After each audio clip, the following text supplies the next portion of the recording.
সৌরভে বলছিলাম ময়মনসিংহের হালুয়াঘাট এবং ধোবাউড়ায় বন্যা পরিস্থিতির আরও অবনতি হয়েছে এবং এই দুই উপজেলায় লক্ষাধিক মানুষ এখনও পানিবন্দী।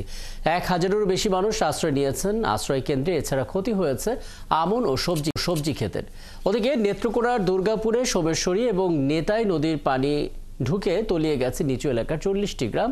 এতে করে পানিবন্দী হয়ে পড়েছেন সেখানকার প্রায় 50,000 মানুষ। তলিয়ে গেছে ফসল, একই সঙ্গে বন্ধ রয়েছে সব শিক্ষা প্রতিষ্ঠান। আমাদের সহকর্মীদের পাঠানো তথ্য এবং ছবিতে প্রতিবেদন। পাহাড়ি ঢল আর টানা বৃষ্টিতে বন্যার কবলে ময়মনসিংহের হালুয়াঘাট ও ধোবাউড়া উপজেলার মানুষ। শুক্রবার রাত থেকে 1 লাখেরও বেশি মানুষ পানিবন্দী হয়ে আছেন। অনেকেই আশ্রয় নিয়েছেন আশ্রয় কেন্দ্রে। পানিতে তলিয়ে গেছে বিভিন্ন সড়ক, ডুবে আছে 1000 হেক্টর আমন ধানের ক্ষেত। এছাড়া 100 হেক্টর সবজির ক্ষেত এখন পানিতে তলিয়ে আছে। রান্না বাড়া করতে পারে না, খাওয়া দাওয়া নাই, কোনো কিছু খাইতে পারতেছে না, সব কিছু ধ্বংস। আশ্রয়ের কোনো ব্যবস্থা নাই। গ্যাসের চুলা আপনার রাত্রে বাইরে গেছে পানি দিয়ে, এত ভয়াবহ পানি হচ্ছে আপনার নদী ভাঙ্গনে সব চলে গেছে পানিটা বাইসা। এরই মধ্যে বন্যা কবলিত মানুষগুলোর পাশে দাঁড়িয়েছে প্রশাসন সহ বিভিন্ন সংগঠন। সাধ্যমতো বন্যা কবলিতদের সাহায্য করছেন তারা।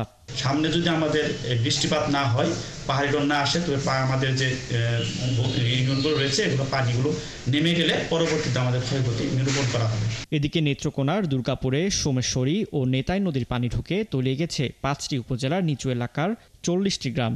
এতে পানিবন্দী হয়ে পড়েছেন প্রায় 50,000 মানুষ। ঘরের চারদিকে পানি থাকায় রান্না খাওয়া নিয়ে বিপাকে তারা। উপজেলার প্রায় 10,000 হেক্টর আমন ধান এখন পানির নিচে। এছাড়া পুকুরের মাছ ভেসে গেছে। প্রাথমিক ও মাধ্যমিক পর্যায়ের 72টি শিক্ষা প্রতিষ্ঠানে পানি ঢুকে পড়েছে। দিঘির মাছ গেছে, বন্ধ লাগাইছিলাম, কেতার গেছে গা, সব গেছে গা। চুলা তো পানি রান দেখাইতেন না, ভয় তেল বিখারি আমরা কিচ্ছু নাই। আমরা চলবাম যখন চলার মতন কোনো রাস্তা নাই। এই যে সম্পত্তি জ্বালাইছি, জমি জমা জ্বালাইছি, তোর ধান জলাগার, এটিতে আর 1 মুঠ ধান যে আমরা তুলবাম এই আশা নাই। আমাদের যে এই বন্যা যে ক্ষতি হয়েছে, এই সারা দেশে আমন ধান আছে, আমন ধান শেষ। বন্যা কবলিত এলাকাগুলোতে এরই মধ্যে ত্রাণ বিতরণ শুরু করেছে স্থানীয় প্রশাসন। এই কার্যক্রম অব্যাহত থাকবে বলে জানিয়েছেন কর্মকর্তারা। তবে যে জায়গাগুলোতে আছেন আশ্রয় কেন্দ্রগুলোতে অবস্থান নিচ্ছেন, যেমন আমরা একটা প্রাইমারি স্কুলের খবর দিয়েছি, সেখানে আমরা সরকারি যে ত্রাণ সহায়তা সেটা দিয়েছি এবং সেখানে তাদের সাথে আমরা যোগাযোগ অব্যাহত রাখছি।